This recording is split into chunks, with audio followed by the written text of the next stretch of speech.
Everyone, चला तर बनवूया आज पुन्हा एक रेसिपी. यासाठी घेतल्यात हिरव्या मिरच्या काही 4, 8, 10 आणि त्यात घातलं थोडंसं जिरा, परत त्यामध्ये थोडेसे 3-4 लसणाच्या पाकळ्या, त्यात थोडासा अर्धा इंच अद्रकचा तुकडा, मग घातले थोडंसं तिखट, धने पावडर, मीठ चवीनुसार आणि परत हळद पण घातली. सगळं जे काही जिन्नस घालायचं आहे ते याच्यामध्येच घालून घ्यायचं आणि यांना फिरवून घ्यायचं छान व्यवस्थित.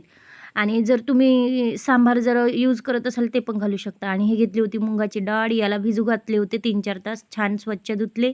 छिलकेवालेच घ्यायचं. तुम्ही विदाऊट छिलके पण घेऊ शकता तुमच्या इच्छेनुसार, पण छिलकेवालं घेतलं तर छान टेस्ट लागतं याचा.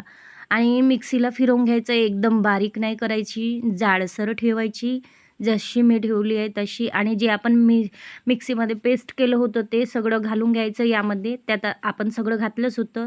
थोडेसे घेतले कढीपत्ते त्यामधून, मग परत मी ते विदाऊट छिलकेवाली ठेवली होती थोडीशी डाळ बाजूला भिजत घातलेली. आणि परत घेतले 4-5 कांदे, याला छान बारीक बारीक कापून घ्यायचं आणि सगळं हे सामान मिक्स करून घ्यायचं. आणि इकडे ठेवलं होतं तेल गरम करायला. यामध्ये आपल्या चवीनुसार, जसं चवीनुसार नाही म्हणता येईल, एक आपल्या आवडीच्या आकारानुसार आपण यात घालू शकतो हे पकोडे, मूग पकोडे.